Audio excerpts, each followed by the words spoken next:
And good morning, I'm Dr. Deuk. It's May 23rd, 2023. We're streaming live spine surgery. Our first patient is having 3 discs in his lower back repaired. The number, thank you, the number 344551. He has basically annular tear with herniated disc at L3-4, 4551. At L3-4, it's on the right side, 5-1 on the right, and 4-5, it's on both sides. So we'll be fixing both sides at 4-5. I need you to lay still, my friend. We took the horseshoe out. Maybe they'll be more comfortable. Shot? All right. Making some progress. So the first thing we're going to do is access the discs that we need to fix. And the way we do that is using a needle, spinal needle.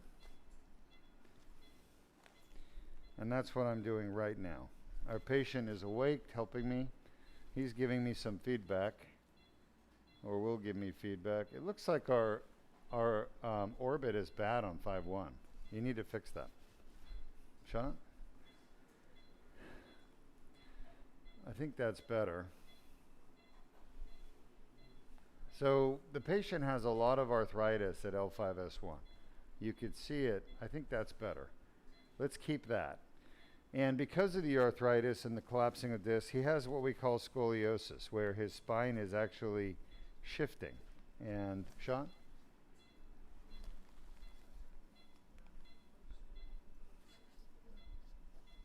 Sean? Just give me a minute. I'm trying to access L5-S1. Sean? Where do you feel that? Where are you feeling? AP? He's in the back. Not down your leg, correct? Try to keep your head really still so you have too much head. You're moving around. We don't want you moving. Lay still. You gotta get your head really. I've done everything I can to keep your head comfortable, okay? All right. So at this point, we're in the first stage of the surgery, which is to place these needles percutaneously to the spine. At that point, we'll do a discogram to confirm the discogenic pain. And then after that, we're going to put him to sleep. Where do you feel that? You feel that in your back? Where is it? On your back? Not down the leg. In your back or your leg? What's that? Not the leg, the back? The back. You said not the leg. Yeah, I feel the bone spurs right there. They're pretty bad. There we go. Yeah, that's your bad disc, my friend. Lay still.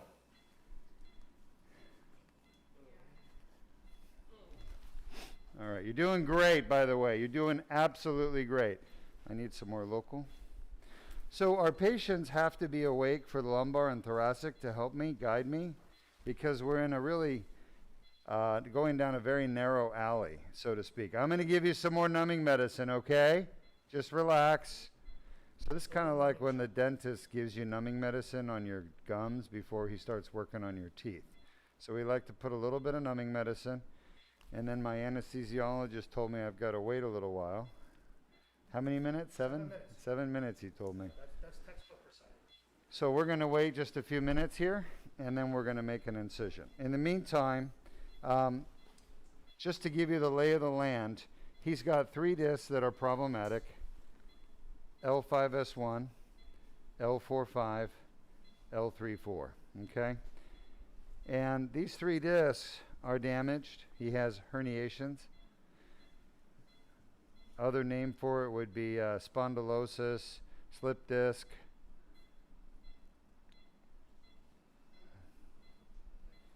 And then also protruded disc, ruptured disc. There's many different names for the same thing. It's basically a damaged disc. And at L5-S1, he's got a herniation on the right side. This is his right side. And this is the left side. And at L4-5, he's got herniations on both sides, pinching nerves. Lay still. Stop moving. I'm moving. You can't breathe. Turn your head a little bit. we took the horseshoe out, he's on a flat pillow. There you go. That's better. What about, so the horseshoe is empty in the center, right? Yeah, but we took that out because it was pressuring him, so we just went with the regular pillow, hospital pillow. Okay. We tried a couple things. Sure. All right, just get him comfortable. All right, you're doing great, okay? Hang in there. I think a deeper level of anesthetic and you won't mind. Well, but we're not ready for that yet. Just give me a few minutes. So we're making a 7mm incision. Why don't you go ahead and show the audience, why do herniated discs cause back pain? Let's show them our educational video.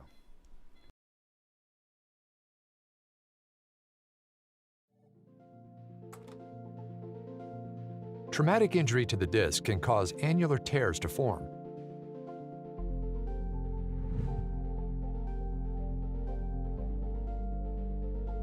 Pressure on the disc causes herniation of the nucleus pulpus through the annular tear.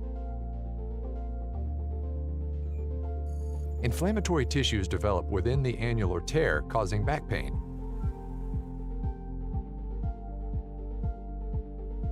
The inflamed annular tear generates pain signals.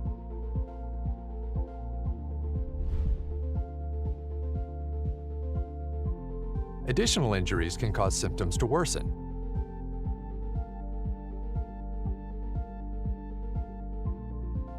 Inflammation from the annular tear can spread to nearby nerve roots, causing leg pain.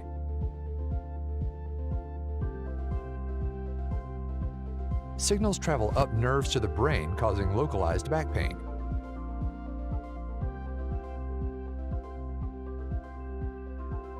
Pain signals reach the primary somatosensory cortex, causing conscious awareness of pain. If you have a herniated or bulging disc and back pain, submit your MRI for a free review at www.mri.deukspine.com. Okay, welcome back. Now you've seen why a annular tear, herniated disc, will cause so much pain. It's due to inflammation within the tear. And that's the #1 reason people get back pain, is inflammation within the annular tear. It counts for about 85% of back pain. The other 15% comes from other places, like the facet joint, which we're passing right now.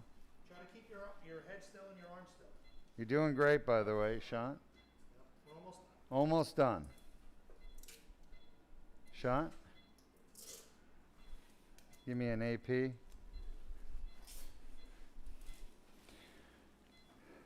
So this patient has his back pain coming from the herniated disc. In the back of the disc, there's a tear in the back wall called the annular tear, posterior annular tear, and that's where his pain's coming from. So we're going to go in there today. We're going to repair that tear with a laser, clean it out. It's called an annular debridement, and that should do the trick. All right.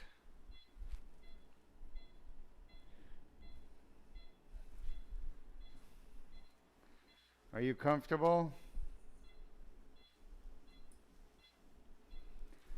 So I'm happy with all the needles. I'm not happy at 5-1, but it could just be the scoliosis he has there. He does have some rotation between L5 and S1. You can see it's offset compared to the 3-4 and 4-5.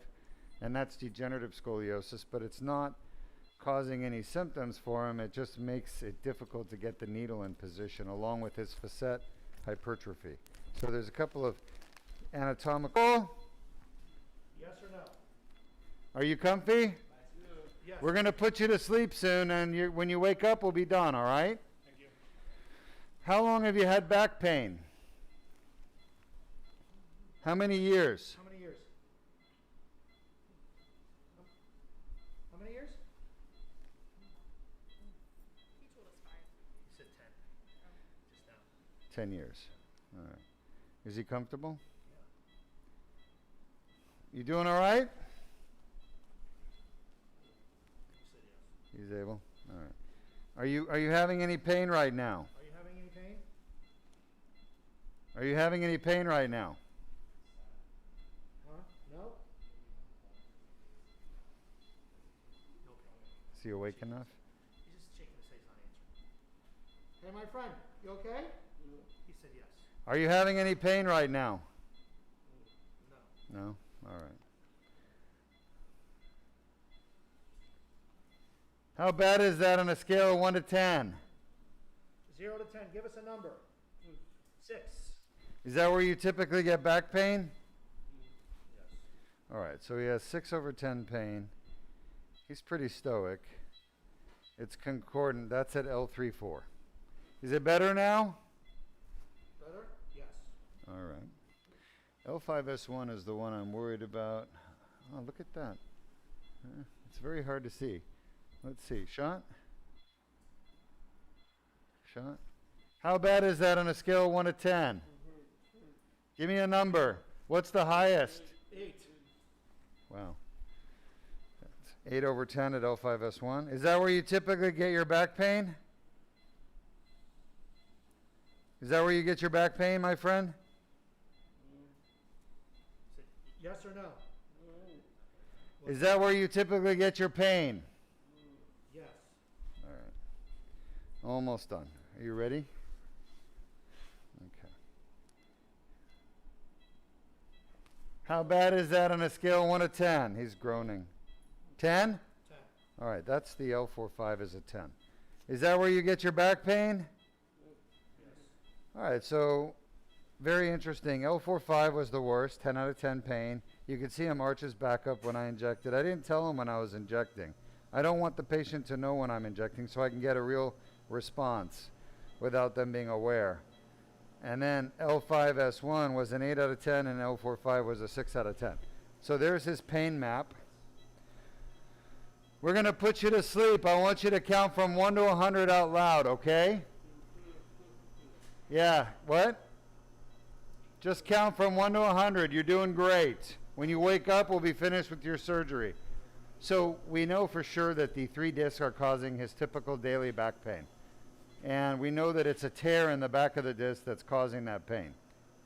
And those 3 discs are the L3-4, L4-5, L5-S1 discs. In his case, everybody's different.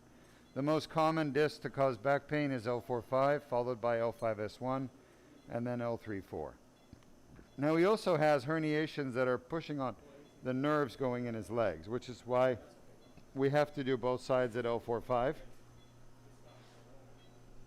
And finally, he is going to get his knee fixed today as well. He has bad knee arthritis. He's been recommended for a knee replacement, but he wants to try what's called the Deuk plasma rhizotomy for his knee pain, which could keep him from getting a replacement if it works. We're still in the early phases, and he knows that. He's agreed to do it, despite the fact we don't have any long-term data. But we're very encouraged by the results of our first patient. Okay, any questions from the audience? Yes, we have the first question comes from Darren on I Facebook. want to do 3-4 first. Yes, go ahead. They asked, how can someone mitigate back pain while waiting for spine surgery? Great question. How could someone mitigate back pain while waiting for spine surgery? Well, the first and most important thing is to get the right spine surgery. And there's a lot of spine surgery done out there that will not fix your back pain. And so it can actually make it a lot worse. And you could see those stories online all the time, people having fusions or artificial discs or laminectomies or whatever. It did whatever surgery and it's not getting rid of their back pain. So my first piece of advice is make sure you're getting the right surgery to get rid of your back pain. And I'll be honest with you, when I talk about the right surgery, I don't just mean the right procedure, I mean having the proper areas fixed, because curing back pain requires the surgeon first identify the sources of back pain. And there's so many different causes of back pain. There's quite literally 30 causes. And those causes are not equal in frequency. In other words, some causes are far more common than others. Go ahead. And you want to make sure whatever is causing your back pain, that surgeon identifies the source properly. And I'll be honest, it's not easy to do that. It's hard. And a lot of surgeons don't know all the different causes of back pain. They don't understand the facet is the cause of back pain, the disc, and how the disc causes back pain. A lot of surgeons think deformity is the cause of back pain, but it's not. Deformity means kyphosis, scoliosis, listhesis. I used to believe the same. I was guilty of telling patients, hey, it's your kyphosis that's causing your back pain, or it's your scoliosis causing your back pain, or it's your slippage that's causing your back pain. But I was wrong. And I didn't know it at the time because I was trained to believe those things by my training. And I went to the very best neurosurgery training program in the world at the time. And the reason I did is because I was basically the #1 draft pick in the United States in neurosurgery when I applied, which was 1996. I went to a top medical school. I was valedictorian. I had research in different areas of neurosurgery. I had the #1 mentor in the United States and probably the world, Dr. Marty Weiss at USC, the chairman, who happened to also be the chairman of the Neurosurgery Residency Review Committee. So he was guiding me and supporting me. I ended up at the University of Florida in Gainesville, which he ranked #1 in the world for training. And they only take 2 doctors a year, and I was one of the 2. The other one was Paul Tolentino from Harvard, and he had gone to Harvard Med School and Harvard undergrad, and he was a 4.0 student, as you can imagine. So the 2 of us started at University of Florida in 1997, and I finished in 2004, 7 years later. And so I was very well trained, yet I was trained to do spine fusions, artificial discs, laminectomies, microdiscectomies, all the types of surgeries that I discourage people from having today. Even spinal cord stimulators, morphine pumps, we did it all. We were a top spine center. And all those techniques are still being used today, even though the field has advanced tremendously. So my advice to you is, #1, get the right surgery. And that's very hard to do anywhere else. Deuk Spine Institute's one of the few places in the country that actually do the right surgery. And that's why our results are so good, okay, compared to other people. But to deal with pain in the meantime, I think you can do an epidural, would be one option. Facet block would be another. Rhizotomy would be another for the facets. Anti-inflammatories, as long as you can actually take them. Some people cannot because they're either allergic or they have ulcers or they have kidney problems. Anti-inflammatories can be dangerous if they're taken by the wrong person. What's going on? You guys all right? Yeah, it's good. Okay, good. Yeah, he's fine. So you can even keep him a little lighter if you want. Whatever is safe for the patient. But yeah, everything's going well. So just take a look. There's a piece of herniation there. The reason it's blue, we put a special blue dye, and the blue dye will only stain degenerative nucleus pulposus. That's the only thing it'll stain.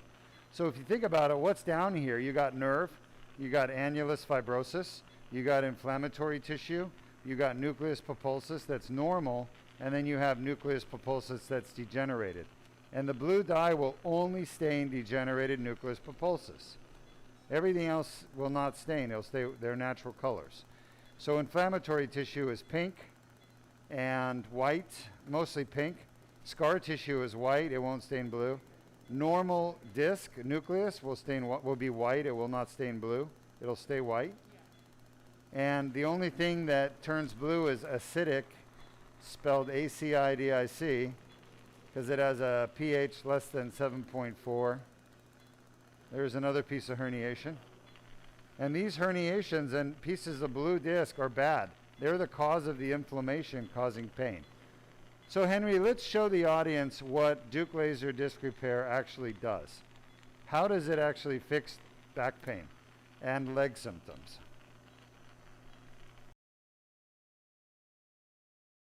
Disc herniations are a common cause of chronic back pain.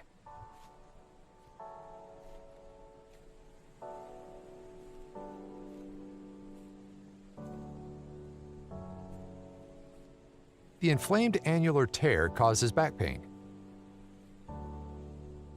Inflammation of the nerve roots causes leg pain. A Band-Aid-sized skin incision is made.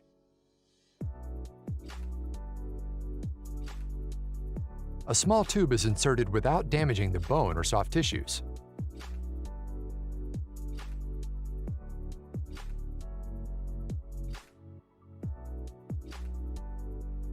The laser removes the herniation and debrides the annular tear. The annular tear heals on its own.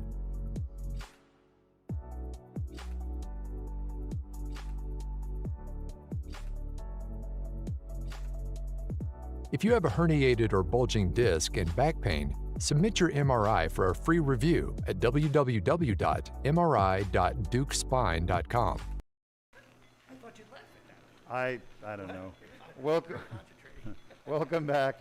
We are in the middle of repairing the L3-4 from the right side.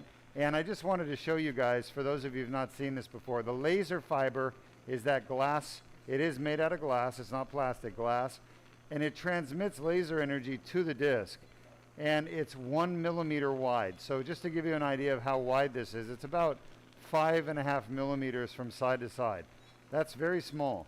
And you can see how the laser really requires pretty much direct contact with the tissue to do anything. So that's why it's so safe, is you can actually see the tip, and it's not the side of the laser that delivers energy, it's the tip. So you actually have to touch the tissue to deliver the energy under these circumstances that I'm using. Now, if this was in a dry medium, in other words, in the air, for example, the laser would shoot out of the tip, of course, and it could go somewhere, and it could cause damage. It could shoot out, I don't know how far, maybe a few feet, I'm guessing. But because we're in liquid, a liquid medium, which is saline, sterile saline, we call it irrigation. The laser doesn't just shoot anywhere, it just literally stays, the energy stays by the tip. So the laser beam doesn't shoot around. Okay, now you can see the annular tear right there, and you can see the blue stuff stuck in there. That is the source of his back pain. And by the way, look at that tear. It's actually right up against the end plate of L4. So it's at the bottom of the disc, bottom of the tear, the bottom of the annulus, rather than the middle or top. It's right at the bottom.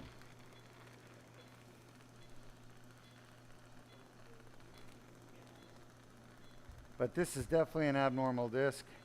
I think he's going to be very happy with the results. This is all herniation. And we call this part of the herniation interposed. Interposed means between, located between. How's everything, Luis? Very good, very good. Thank you for listening. All right, any questions? So I hope I answered the other question adequately. You know, you can do shots, you can do some medicine for the back pain, but there's really no good treatment except for the surgery. Other things don't work. I'm not going to recommend you take narcotic painkillers because they're highly addicting, they're unhealthy. By the way, for those of you wondering, this surgery is done so minimally invasive, the patients do not require any post-operative narcotics. So no painkillers. Any other type of surgery like laminectomy, fusion, you're going to be taking painkillers for months, recovering from the actual surgery. The reason why you take painkillers for months after open back surgery like laminectomy, discectomy, fusion, artificial discs, is because those surgeries are creating so much trauma to your body. They're hurting your body permanently. And that pain from all that trauma is what you're feeling. I mean, if you're a soldier on the battlefield and you take a rifle round to the leg, it hurts, and you're going to be taking narcotics. The reason is that that bullet literally destroyed all your muscle, bone. Well, it's no different with spine surgery. The surgeon is doing that inside your body, unbeknownst to you. They don't talk about it to you because they don't want to scare you off. But I know it. I've seen it. And actually, we have it on our video channel. You can actually watch me do those surgeries from the past. Fusions. And you can see how traumatic they are. And by the way, my fusions are very atraumatic. That's why we can do them outpatient. People go home the same day. So imagine other surgeons doing them far more traumatically than what I do. If you go to our YouTube channel and look up spinal fusion, you'll see surgeries that I've done over the last 10 years. We broadcast all of our surgeries live on YouTube, Facebook, Twitter, and now LinkedIn. And you can go back and watch these surgeries on YouTube. They're indexed on our YouTube channel. Now, you may be able to do it on LinkedIn and Twitter, but I don't know how to do that on those platforms. I just know about Facebook and YouTube. And for me, YouTube's the easiest way because we've got everything indexed well. Henry does all that. He does a great job of doing it. By the way, Henry is your broadcaster. He's the one that asks me the questions and does the whole broadcast for you. He's the one bringing you all these powerful messages of hope. All right, Henry, what other questions do we have from the audience? We're almost done with this disc. Just a few more minutes to go. Next question comes from Oz on YouTube. Hi, Oz. They asked, do you believe that minor car accidents, like under 5 miles per hour, can injure the spine?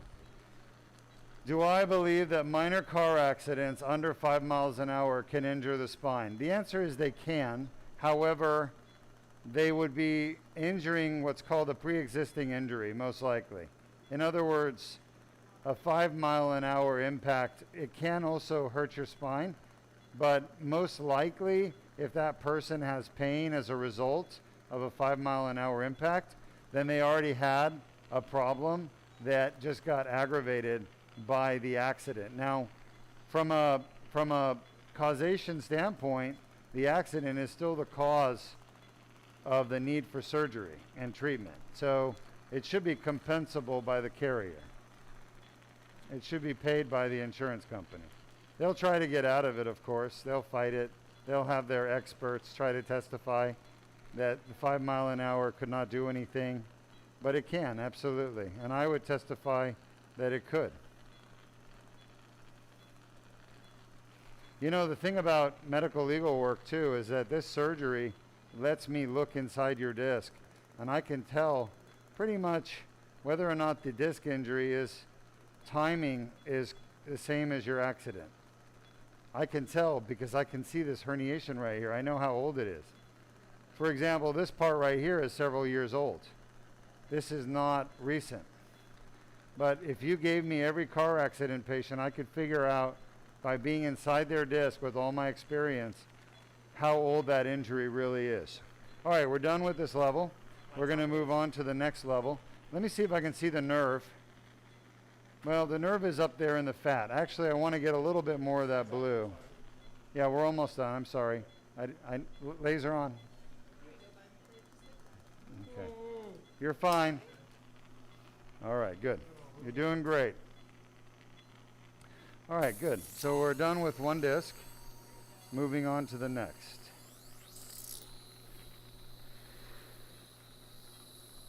Good job, Oscar.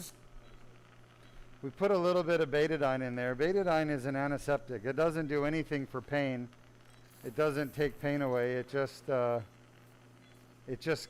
disinfects the wound in case there's something in there we don't want, like a piece of bacteria, or something, which we don't expect.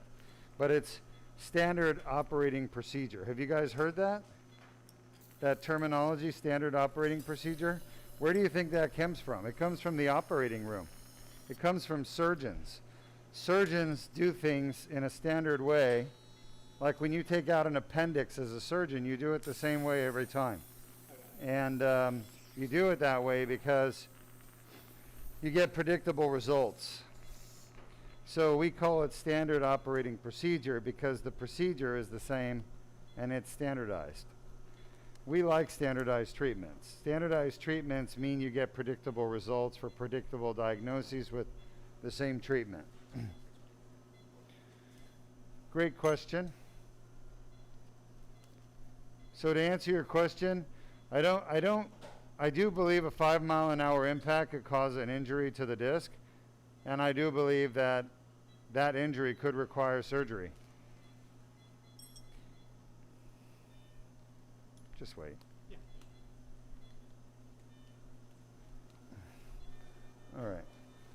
Let's do 4-5 next. 5-1's going to be tough. I want to save it till we're done. All right, Sean, you're too south. Help me with pressure. Uh-huh. Any questions from the audience? We have a couple questions and a couple comments. This next comments come from Mick on YouTube. Sean? Uh-huh. Hi, Mick. And they said, wow, this is me, and I have a titanium in my back. I fell, broke a screw, then needed a left hip done, and my scoliosis got worse. I'm due for a new SS. I feel so complicated. Done. Even morphine and Percocet. Watching you, I have hope. It's Nick, right? Mick with an M. Hi, Mick. Welcome to our feed. We can fix you with this surgery, most likely. And the reason I say that is your screw, I don't think your screw is necessarily the problem. I see a lot of people with broken screws, and their pain is not coming from the broken screw. It's coming not even from the segment that didn't fuse. It's usually coming from an adjacent segment. We call it adjacent segment disease. And it's very common in fusions when people get adjacent segment disease. All right. So my advice to you, Mick, is to send Deuk Spine Institute your MRI through the link that Henry will put. It's called mri.deukspine.com, and get a free 10-minute meeting with me, Dr. Deuk Majin. Get a diagnosis, what's causing your pain. Because the worst thing in the world you could do is have a surgery you don't need that isn't going to fix your pain. And a lot of people have those surgeries. You read about them on the internet. Happens all the time. You know, a lot of unnecessary invasive surgery. Okay, invasive surgery is done. A lot of unnecessary procedures that don't work. So we're not perfect by any means at Deuk Spine, but we have a really good track record when it comes to fixing pain, better than anybody else. And the reason for that is, number one, we make the right diagnosis, and number two, we provide the most state-of-the-art, most effective treatments in the world that are the least invasive treatments with the fastest recovery. As I was talking about earlier, the reason why when you have open back surgery you have to be on narcotic painkillers is because the surgeon has done so much damage inside your body that your body is screaming in pain from all the trauma that was done from the surgery. Well, these patients don't have that. We don't have any pain after these surgeries, very minimal pain. And the patients don't take narcotic painkillers after these endoscopic surgeries. And that's true of not just Deuk Spine, but that's true of all endoscopic spine surgery. Much safer type of surgery than open surgery. The problem is the surgeons that do open surgery, they do it because, let's just be honest, it pays them a lot of money, okay? A lot of money. They get a lot more money. The highest paid surgeries are fusions. As a surgeon, you make the most money doing fusions and artificial discs, spinal cord stimulators. You make a ton of money. And so that's why they're recommending it to patients, even though they don't work. Even though those procedures don't work a lot of time or they're unnecessary, they're still recommending them. So look at this tear right here with the blue stuff. This is a huge tear. The white stuff is the annulus, the blue stuff is the herniation, and it's just stuck in there, keeping the annulus from healing. And in particular, it's really bad right at the apex, what's called Camon's triangle, right where the disc, the back of the disc, where it comes together with the ligaments. The posterior longitudinal ligament, right here. You can see the tear. You can see some calcium on those fibers that are torn. And that's just from chronic inflammation. You can see a bone spur right there, the orange thing. And by the way, we're creating a new video animation at Deuk Spine. We're going to be able to show you soon from our animator that's going to show you all these things that we find all the time when we do these surgeries that nobody else in the world knows about because they don't do these types of surgeries. A lot of endoscopic surgery that's done is done with just grabbers, metal grabbers, and they don't go actually into the tear and repair the tear. See the tear right there, all the torn fibers? We have to clean that because that won't heal on its own.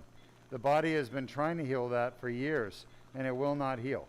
It won't heal, just like if you know anything about what are called diabetic ulcers or arterial insufficiency ulcers.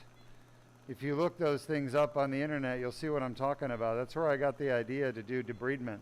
It's from my training and my work with patients who had non-healing wounds in plastic surgery and in neurosurgery and orthopedic surgery. And I realized that there's these skin wounds and these soft tissue wounds that don't heal. And you have to go in and clean them up with with all kinds of stuff like bovies and sharp knives, and you got to clean all that stuff out, and then the wound will heal. So, but that's skin and it's soft tissues, right? Soft tissues like this right here. The disc is a soft tissue. So when I started thinking about the disc and the annular tear, I realized, hey, the annular tear is having trouble healing. That's why people have so much back pain, because their body is trying to heal that tear through inflammation. Inflammation is how we heal things. So they're trying to heal it. It's a tear. They got it from trauma. They got a herniation. They're trying to heal it. It's making all this pain in their back or neck. And you know what? They can't do it. And they need some help. So this is a hidden non-healing wound, right?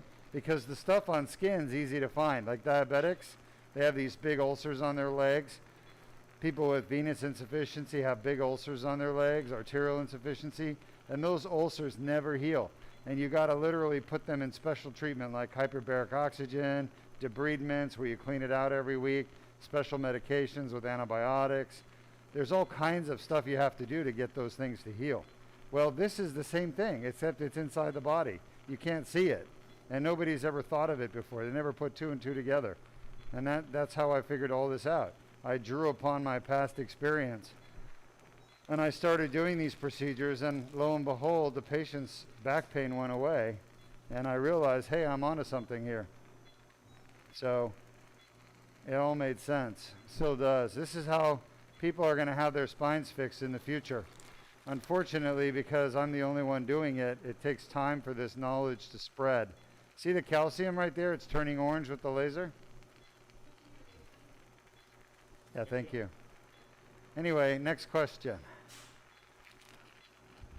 Next question comes from Severin on YouTube. Who? Severin. How do you spell? Severin. Hi, welcome to our broadcast. And they said, does DLDR never require drilling in the spine due to insert the endoscope? That is correct. We never require drilling. Nope, it's always done with a needle. The needle is key. That's why the patient's awake in the beginning, because I need to navigate that needle right through the neuroforamen where the nerves are, right past those nerves, just below them, and lateral. So we never drill, we just use the needle. There's no reason to ever drill. In 16 years I've been doing this surgery, I've never had to drill. And I've always gotten rid of the leg symptoms and the back pain from the disc. Great question, great question. Let me try a grabber. So we're right at the back of the disc now, we're almost done. This is the L4-5 on the patient's right side. We're going to be doing the L4-5 on the left side in a minute. But now I've come to a place where I need to see if I can grab any of this herniation out with a grabber. So I'm going to take the laser out in a moment, and I'm going to bring my pituitary rongeur and try to grab out some of that herniation right there. Okay?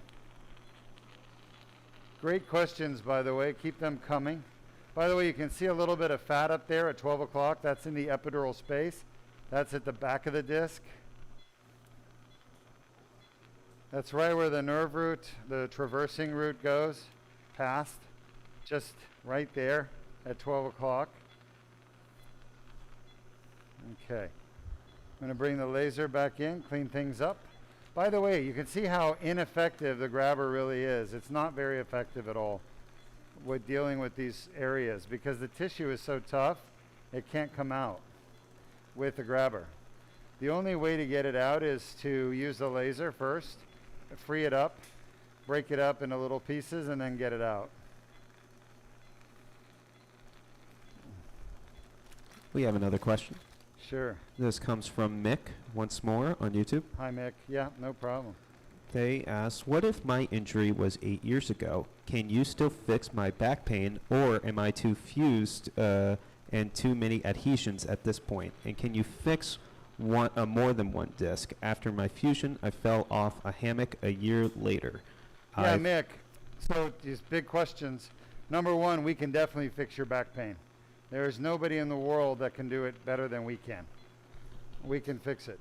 Number two, I don't know exactly what you need done, like precisely. I could tell you, but I need to see your MRI, your X-ray, your broken screw, etc. I need to see that.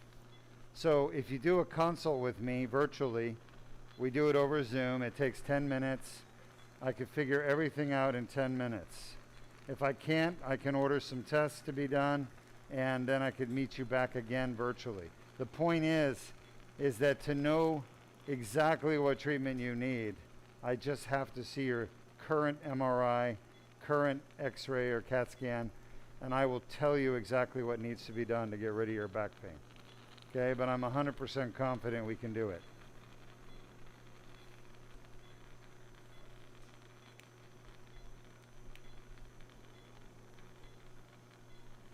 Great, it's just about finished. There's just a little bit of disc herniation left. Trying to get it. Oh, by the way, another thing. I get this question a lot, and it's important that people understand this. No surgeon on earth can remove 100% of a disc herniation. Okay, the best we can do is 90%. That's the very best, and that's rare. You almost never see 90% of a herniation removed. And the reason is that you're working on something that's kind of deep and big, and it's not in one specific location. Like what we're seeing right here is not the whole disc. You're literally seeing like a pea size. It just looks blown up and magnified, right? But the reality is that the whole disc is huge. It's about 20 times bigger than what you're seeing, maybe 30 times bigger. Okay? So yes, it looks like we're getting everything, but at the same time, you never really do. And that's not important. It's not important to get 100% of every herniation. Remember, people live with herniations for years without symptoms. So it's only when they become symptomatic that we actually treat them. Grabber? Just want to get this last piece. So what causes a disc to become symptomatic? Well, there's two things. One is inflammation, and the other is compression. When the disc herniation puts pressure on a nerve, then you get, then you get the leg symptoms like weakness, numbness, and tingling. But the pain itself, sciatic pain, back pain, that comes from inflammation. And inflammation doesn't have anything to do with the size of the herniation. It has more to do with the location of the herniation. And so removing the part of the herniation that is causing the inflammation, that's the most important thing to do if you want to treat leg pain or back pain. And that's why I'm able to target such a small area. And even though I don't get 100% of the herniation, I'm able to get rid of the symptoms because I'm treating the exact spot where the pain comes from. Does that make sense? Next question. No current questions. There's nothing else in there that's loose. It's all good. Let's see if I can get a little bit more. All right. In that case, for our late arrivals, why don't you run the video showing how the Deuk laser disc repair actually works.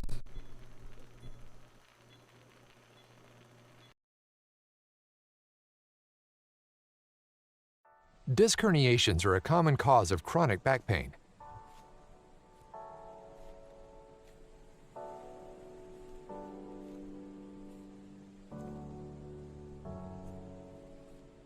The inflamed annular tear causes back pain. Inflammation of the nerve roots causes leg pain. A Band-Aid-sized skin incision is made.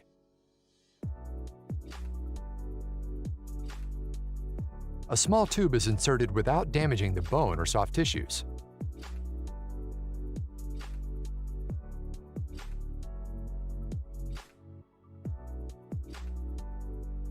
The laser removes the herniation and debrides the annular tear. The annular tear heals on its own.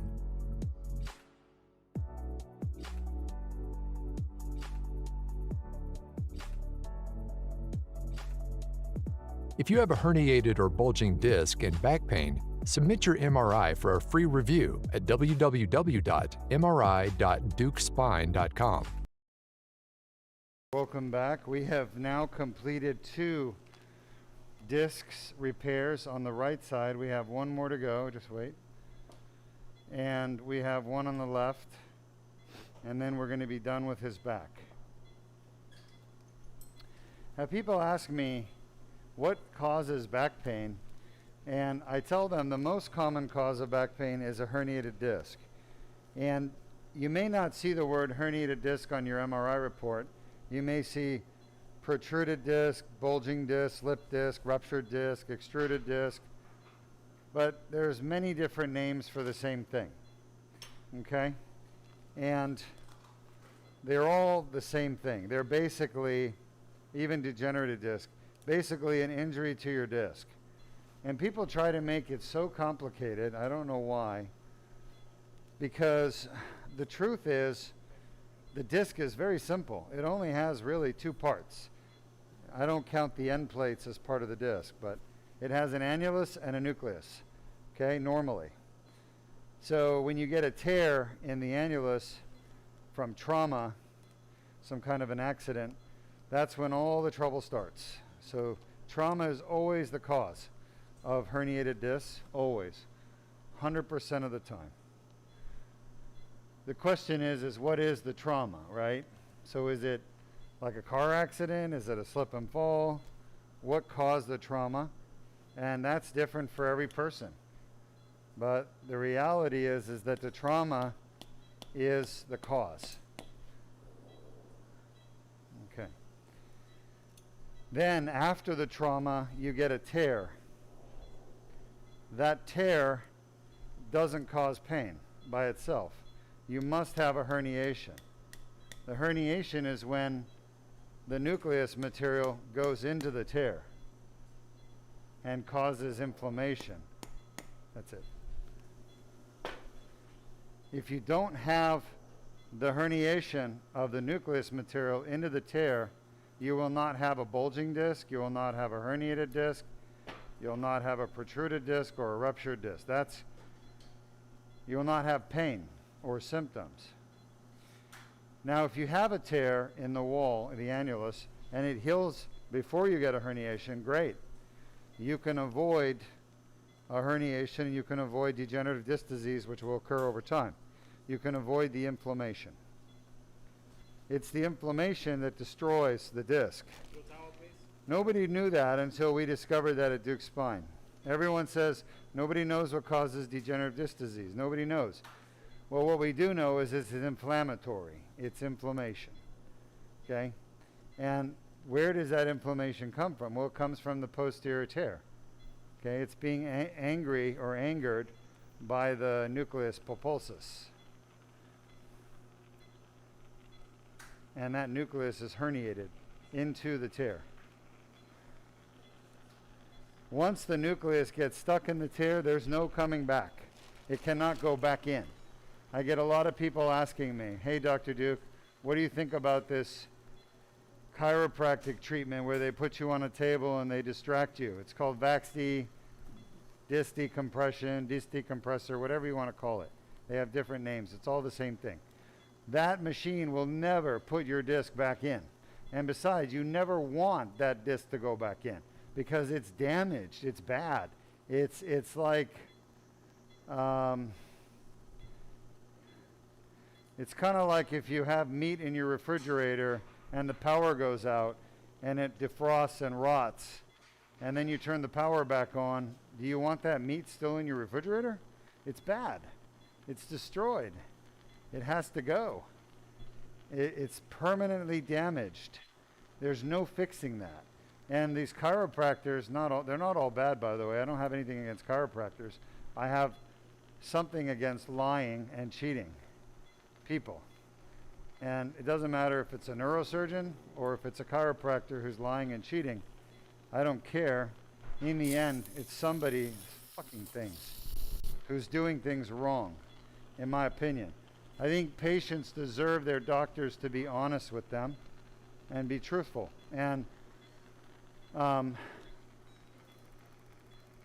fact is that the VaxD machine will never fix your disc herniation, ever. And that pain will go away on its own, even without that machine. It just naturally, as long as you take it easy, good biomechanics, body mechanics, avoid heavy lifting, bending, twisting for a little while, you will allow that disc to potentially heal on its own, and the symptoms can go away on their own. But see, once you're enrolled in that program and you're paying and you're going in every week, you think that machine is fixing you, but it's not. That's just your body healing. And the thing about herniated discs is either your body's going to heal or it's not. You know what I mean? And the thing is, if you look at the natural history, what naturally happens with a herniated disc, a lot of them heal temporarily. They never completely heal, but they feel better because the inflammation dies down, and then they come back again. And they come back with activities, right, when you get active. So that's a problem. That's what we want to fix at Deuk Spine. We want to fix your disc properly so that it heals completely and you never get that pain coming back again. The only way to do that is with the Deuk laser disc repair. What do other surgeons do? Some of them will do fusions. So avoid your fusions. Get this done. It's much safer, much better for you. It's outpatient. You don't go to the hospital. You literally come here, get the surgery for an hour and a half, take an hour and a half recovery, and you go home. There's no hospitalization. There's no morphine pump. Look at the inflammatory tissue at 5-1 here. Wow. See the pink stuff? It's kind of hard to tell, but it's there. Okay, this is the back of the herniation. We're almost done. Got maybe another 5 minutes at most here. And then we're going to move on to, there's herniation. We're going to move on to the other side. So far, we've had some good questions today during the surgery. Anybody else with questions? No current questions. You guys know everything, huh? All right, good. That means I've done a good job of teaching you. See how that herniation there is calcified?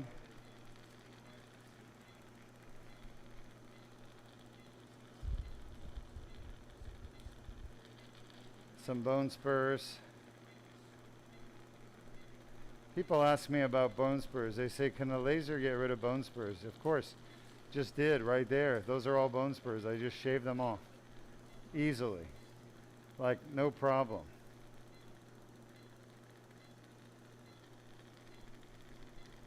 That's like asking, can Conor McGregor beat up an 80-year-old lady? Of course he can.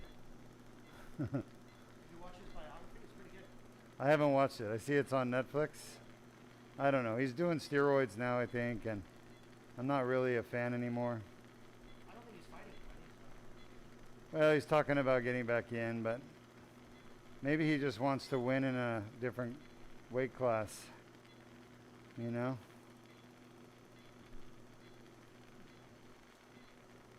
I mean, I understand his point. Everybody's doing steroids, right? So why not? But that's not how I was brought up. That seems to be the prevailing mentality of people these days. Everybody's doing this bad thing. Why don't I just do it? All right, just about done here. Once again, we're at L5-S1 on the patient's right side. And this is the last of the herniation. I'm going to move over to the left side next and finish his L4-5. We were going to do a bilateral L4-5. We have a question.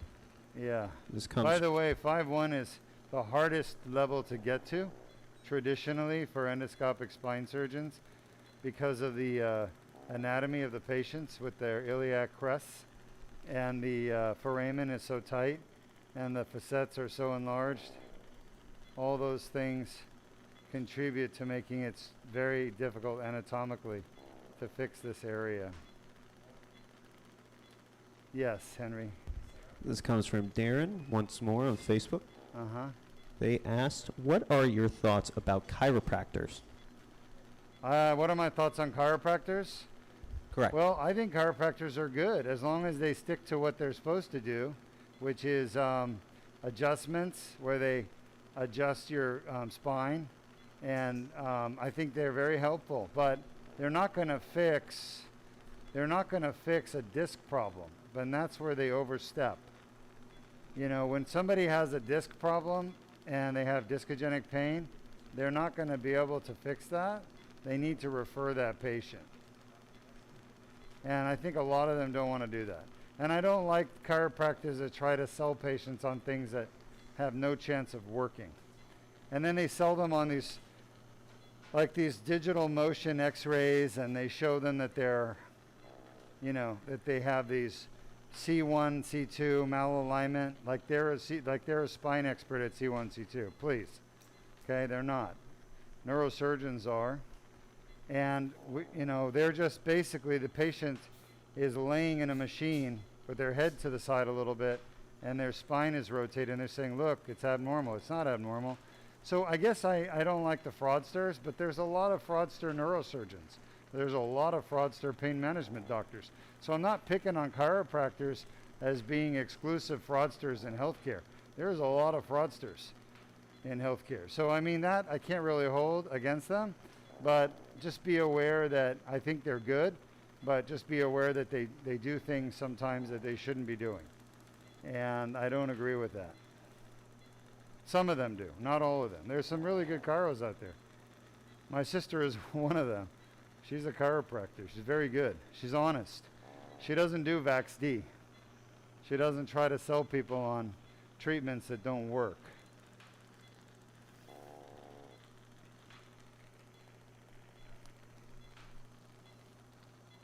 All right, that's pretty much it. I'm fighting the facet. That's it. That's it for this side. The nerve is going to be right there in that material. All right, all done here. Do you have any more questions? Scope off? Yes. This next one comes from, love the name, Mama on YouTube. Nice. And they ask, "Is your treatment the same as the Yes treatment that Anthony Young did 20 plus years ago?" Oh, nice. No, my treatment is not the same as the Yes treatment, though I learned a lot from Dr. Anthony Young. He's my mentor, and he's a wonderful man. I don't think this is declogged. You did? Dr. Young developed what's called the Yes treatment, which I studied and was trained on. And a couple of things. Number one, he uses the same needle approach. He does a discogram. He does a transforaminal procedure. It's just...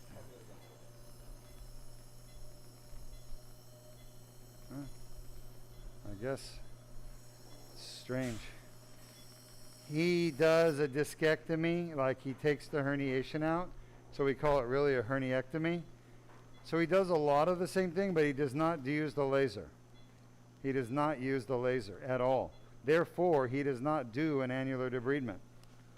The laser is essential for the annular debridement.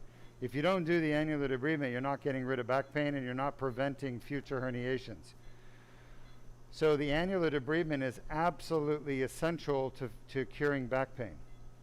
Now, he would always treat leg pain or leg weakness, numbness, tingling, but back pain is something that requires additional treatment like I'm talking about. It's called an annular debridement. The other thing is that we do thoracic and we do cervical here. Dr. Young does not. He only does lumbar. So his yes procedure is just for the lower back. Louise, come on over here and hold this, please. So the yes procedure is for lower back, for lumbar disc herniations, whereas the Deuk laser disc repair is for cervical, thoracic, and lumbar, and treats back pain, neck pain, thoracic pain. Great question. Great question. I love Dr. Young. He's, to me, the greatest spine surgeon I've met in my entire career. He is a personal friend, mentor, advisor. He's a very interesting man. He's a pioneer. He's a great, great man and a great patient advocate. So, you know, there's few doctors in the world that actually want to do what's right for the patient. And he's definitely up there. That's what guides his treatments, is his desire to help patients get out of pain. And he's an honorable man, in my opinion. I can't say enough good things about him. I could go on all day talking about him because he's such a profound influence in my career and how I've treated patients. He's taught me so much. He's taught me more than any of my professors at University of Florida in Gainesville. He's taught me more than all of them, you know, especially about the spine. He's taught me things I never dreamed possible. So his yes technique, though, does not incorporate the laser. He uses a bipolar sometimes. It's called the Elman bipolar. It's not very effective, in my opinion. He does use shavers from time to time. I don't. I don't use a bipolar. But the tubes are similar. I don't use his yes tubes. His yes endoscope. He does have his own endoscope, by the way. The yes endoscope, I don't use it. I think this is a better one. I shouldn't say that too loud because he might hear about it, but he already knows I don't use the yes scope. He doesn't get royalties anymore from it. I think his royalty stream ended a couple of years ago, but this is a better system in my opinion.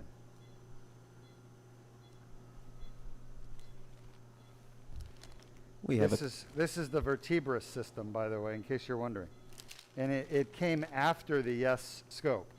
It was developed by Dr. Sebastian Reuten, who's a German spine surgeon, another one of my mentors and one of my favorite people. He practices in Germany. He's an endoscopic spine surgeon. And Dr. Reuten developed and designed this scope from the yes scope. So he took Dr. Young's design and then made changes. And this is the scope that the company is promoting now, is this particular system. In a way, they sort of cheated Dr. Young, but you know, that's political. I don't get involved in the politics. You know, I just use what I think is best. But anyway, that's my answer for you. Almost done, probably 10 minutes, then we're done. Then we're going to turn the patient, and he's going to get his knee treated with the Deuk plasma rhizotomy. Yes, you have another question? We have about 4 questions. This first one comes from Jeff on Facebook. Before you say that, I just want you guys to see this. This is a really big tear. This is the left side at L4-5. Huge tear. Huge. I mean, look at the width of that thing. That's a bad tear. Bad tear and herniation. Sir, sorry, go ahead with Jeff's question. Yes, is the patient snoring? Is the patient snoring? Yes, they are, right? He is. That's him. That's not my team. That's not the anesthesiologist snoring. That's the patient snoring. Yes, he is. He's happily asleep, by the way, and he won't remember any of the surgery. So before I go any further, I'll just tell you guys, a good anesthesia does 3 things. Well, 4 things. The first is you're asleep, so you're unconscious. The second is you don't remember anything. It's called amnesia. You don't want to remember the surgery. So, you know, we use Versed to do that, I think, right, Dr. Berndes? He says yes. We use the propofol to put the patient to sleep. Yeah. And then the last thing is something called analgesia, which is no pain. So we don't give pain medicine, really. We give very little. What we're giving mostly is sleepy and amnesia. And I do some local. And Dr. Berndes just does a little bit of fentanyl, like a little sniff of fentanyl, which wears off very quickly. It's gone within a few hours. So, and then finally, the last part of anesthesia that makes it good is no complications. So, for great anesthesia, you want amnesia, analgesia, unconsciousness, and no complications. Would you agree? I would agree. That's the definition of it. Yeah. And the perfect balance between analgesia and amnesia. Yeah, exactly. But we have the best infusion pump in the world, so Yeah, it's easy to infuse the patient safely with propofol. So exactly. Look. well, they're getting the right dose for the right body weight. That's really important. Yeah, I'll tell you what Dr. Berndes has said, but look at this. See the inflammatory tissue there in the crack, that pink stuff? That's where his back pain's coming from. And that's spreading to the nerves, causing leg pain. All right, Dr. Berndes was talking about how having obviously a well-trained anesthesiologist is very important, but the anesthesiologist, just like me, I need the right equipment. I need the best equipment to do the best surgery. So we're very selective about the equipment I use. Every single thing I have has been sourced precisely to the best optimal physical parameters. And Dr. Berndes was just talking about how we have here at Deuk Spine Institute some of the best anesthesia equipment available so that the patients have the best anesthesia experience as well. I was on staff at 14 hospitals and 28 surgery centers. I never saw one location that's better equipment. Wow, that's incredible. He just said that he's been on staff over the years at 14 hospitals and 28 surgery centers? 28 surgery centers, and he's never had such good equipment as he has here at Deuk Spine. That's quite a compliment. Then again, I told him he can buy whatever he wants and needs, so I hope he gets everything he wants and needs. You know, he has free reign. He's in charge of all the anesthesia here at Deuk Spine, and I do what he tells me to do when it comes to the anesthesia. All right, any other questions? Just about done. Are we letting Dr. Patel know? I have 5 minutes. We need to let Patel. Okay, yeah. We should let them know we have You know what I want to do? I think we should put a stitch. I'm going to put a stitch on this guy. Just because he's so muscular, you know?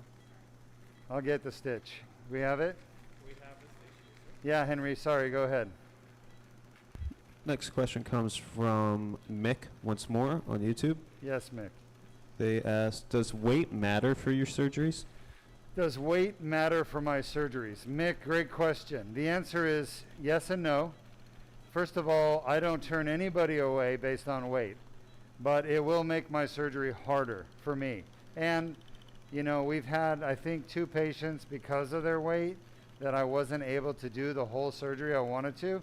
I wasn't able to get the L5-S1 because the equipment wasn't long enough.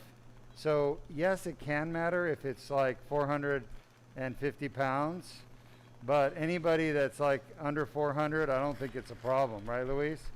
And our operating table will take up to 450, right? Yes. Yeah. So our maximum for this table is 450 pounds. That's per the manufacturer's specifications. So I don't know, if somebody's 600 pounds, we can't operate. They're going to have to get a gastric bypass procedure or a gastric banding and lose weight and then come here and get it done. But generally, unless they're over 400 pounds, we don't worry too much about the weight. It makes my job a lot harder, but like I said, I don't mind. My goal in life is to help people get out of back pain. So even if I have to suffer with a harder surgery, it's okay. I'm not selfish. I'm not here just for myself. I want to help people get out of pain. I don't know if that answers your question properly. There's some more inflammatory tissue. Okay.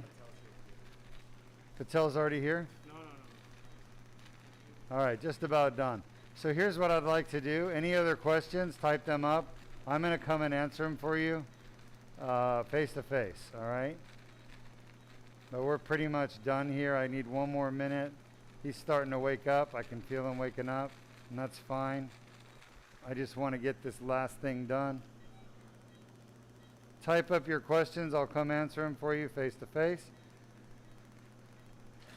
We're going to be done in just about a minute. I just need to finish cleaning this and that, and we're done.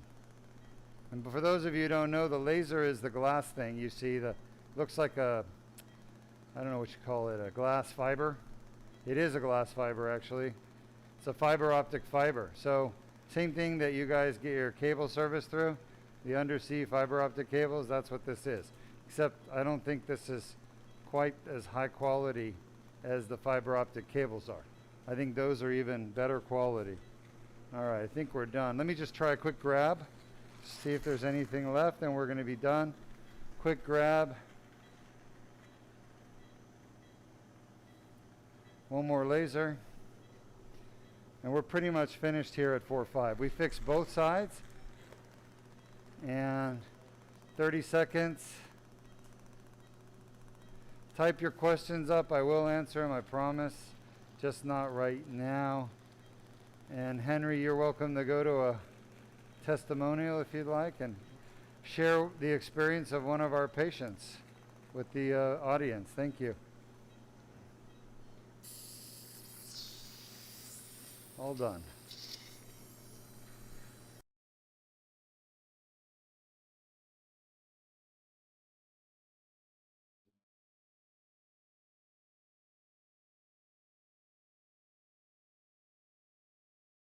And good morning, I'm Dr. Deuk.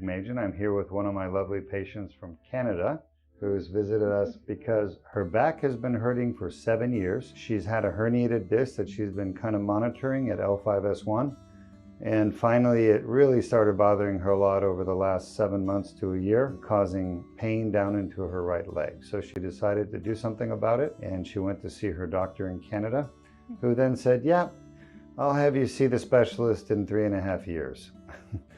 Yes. Well, that wasn't going to work for you, right? No. Yeah, because you don't want to live in pain for 3.5 more years. And even then, you don't know what you're going to be offered. But she found the Deuk Spine Institute and learned about the Deuk laser disc repair endoscopic surgery, and you had it done yesterday. Yes, yeah.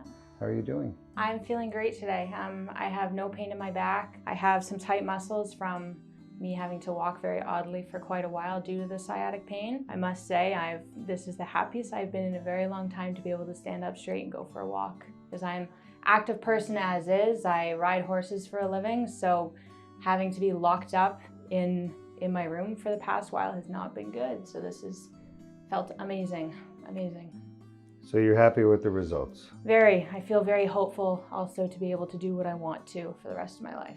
Yeah, after we let the disc heal, right? Yes, full year of nothing, and then we can. Yeah, I wouldn't say nothing, but you know, horseback riding, it's one of those things where I love horses and I love riding horses. I'm not very good at it, but I'm one of those people you see bouncing up and down, up in the saddle. So I know that it can be rough on your back, and I just want to make sure you give your back a full year to heal. So you can see in your surgery right here, we actually tested your L5-S1 disc with a discogram, which is a test done to verify that that disc is indeed causing your back pain.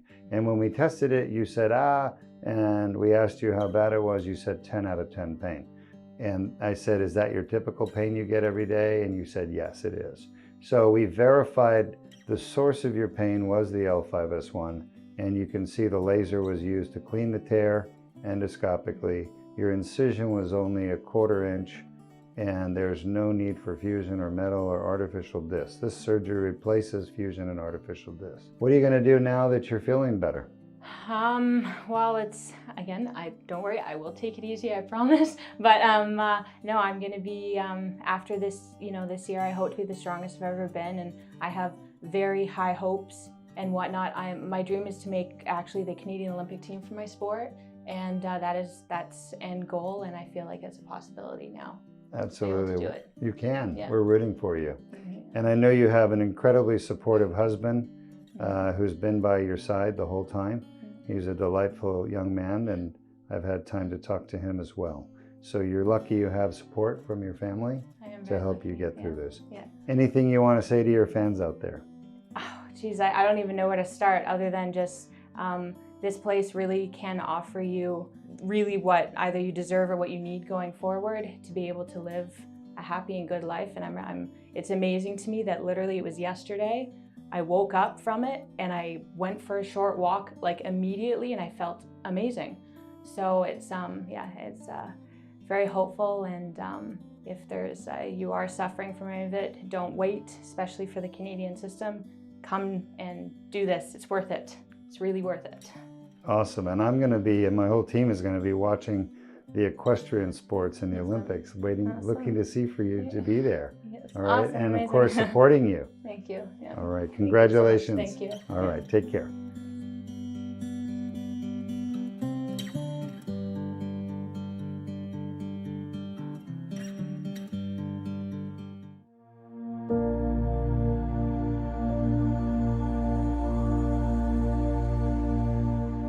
Good morning, I'm Dr. Deuk. I'm here with one of my patients and friends who I've known for years, and she has been suffering with back pain for, well, I'll let her tell you how long. And a week ago, she came and had the Deuk laser disc repair. She's here for a checkup, and I'll let her tell you how she's doing as well. So how long have you had your back pain for? Started back in May last year, and I just couldn't get any relief from anyone. Finally, I asked you, and the rest is history. So this last week has been the best week of my life since May of 2022. So pain-free. Excellent. Yeah. Now, I know it got bad last year, but did you have back pain on and off before that? I did. I actually got thrown from a horse back in 2018 in Ireland, and that's what I think probably started it. I was having lower back pain, but never really did anything about it, just sort of lived with it. Kind of modified your life, took Yep. it easy, try to avoid things that aggravated the pain. Exactly. And now I know that you were suffering so badly before the surgery, and here you are with a smile on your face. Oh yeah, definitely. Well, I'm so happy you're out of pain. You had the Deuk laser disc repair. You could actually see, we use a laser to clean the tear in the back of the disc where the pain comes from. The problem is most doctors don't know that's where the pain comes from, so they have no idea how to fix it. My years of doing endoscopic surgery taught me that that's exactly where the pain comes from. So it's a small little spot in the back of the disc. You fix that, the back pain goes away. And it worked. It's amazing. It's like I told your wife, you're a miracle worker. Oh, thank you very much. Is there anything you want to say to your fans out there? I just highly recommend if you've had back pain in the past, don't live with it anymore. Call Dr. Deuk. He is the best. Yeah, so many people's lives are just, quality of life is ruined by back pain. It is, and not worth it. I'm ready to start traveling again, so. Not too much too soon. Not too soon, I know. All right, very good, Jean. Great to see you. Alrighty, thank you so much. You're welcome. I appreciate it. Great to see you. You too.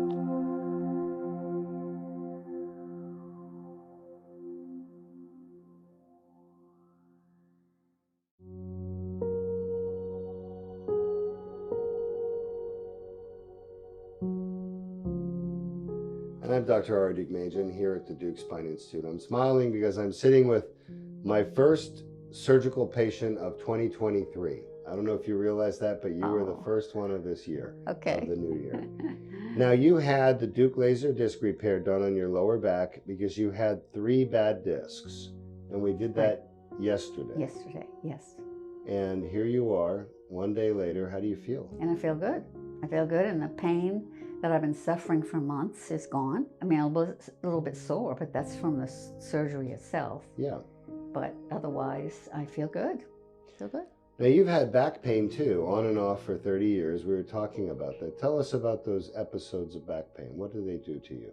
The first one that I recall was pulling out a sofa bed thing. And I got so far with it, you know, we had company and I was opening up the bed, and all of a sudden I just could not move. I couldn't move. My husband had to practically carry me. So I was out of work for a week or so, and then at the chiropractor, and then gradually got better, and I thought, well, that's fine. And I moved on.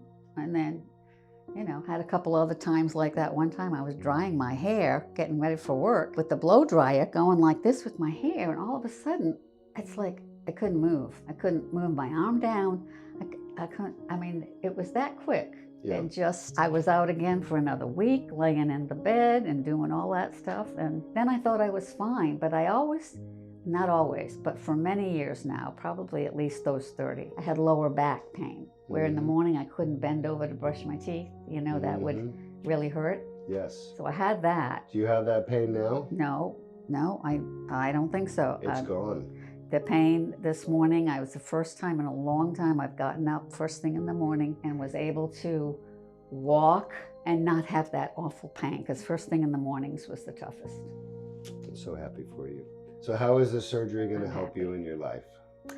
Well, hopefully I can, once I can at least walk again. I was not able to barely walk with a walker. I was very active in my church and my community. So you want to get active again? And being in such pain now since July, and this is the new year, I'm anxious to get back to, you know, my life. Yes, of course.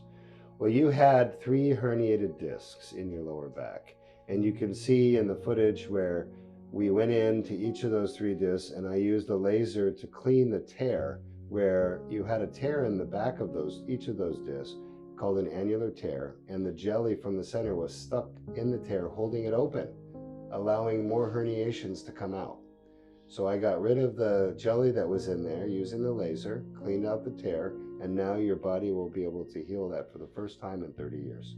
So I don't expect you to ever have that pain ever again. Thank you. You're welcome. I am so thankful. Well, you had faith and am. you found us. Yes, I and did. You did what's right for your body, and I'm excited for you. So I believe I did. I just kind of was led to you, and it just all went bing, bang, boom, and I didn't ask a whole lot of other people what they thought. I just did what I thought was I needed to do. Good. For me. Is there anything you want to say to your fans out there? I would recommend that if you do something to your back, that you take care of it early on. You take care of it right away. The longer you wait, the harder it is and the longer it takes. It takes a toll on your life. Oh, definitely. It has taken a toll on mine since this summer, for sure, where I have not been able to, sometimes not function at all, barely be able to sit in a chair and be comfortable without squirming, because I couldn't find that exact place where I didn't have pain. You know? I don't see you squirming anymore. No, I'm not squirming. I know. That's great. Sit here without pain. Congratulations. Thanks to you. All right, have a blessed day. Thank you. You do as well.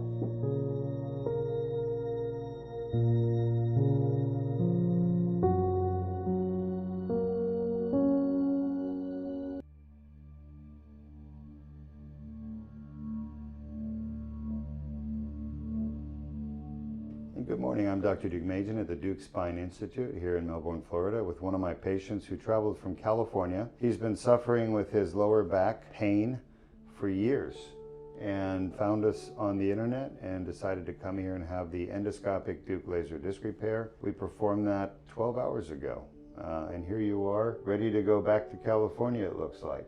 How do you feel? I feel great. It took a long time to get to you. Surgery was quick and painless. I don't remember a thing. Your staff was wonderful, but I am pain-free. That's awesome. Yeah, and you're going to stay pain-free. We don't have you on any pain meds. We don't have you on narcotics, killing your pain. We didn't put any medicine in your back to stop your pain, so what you have is natural. And do you feel that pain anymore that you had before you came here? No, the pain is completely gone. In fact, I quit taking my own pain pills 2 or 3 days before I got here. And I am on no pain pills at all, and I feel wonderful. When I woke up this morning, it was a different day, and I feel great. And I feel wonderful for you for doing that. That's why we do what we do. We can cure pain, and we want everyone to know that, because nobody should have to live with pain every day. How does pain affect your life every day? Pain is traumatic. The kind of back pain that I was suffering put me in bed. And for the last 3 months, I have been absolutely useless. Absolutely useless. And so I found you. It took me a few months.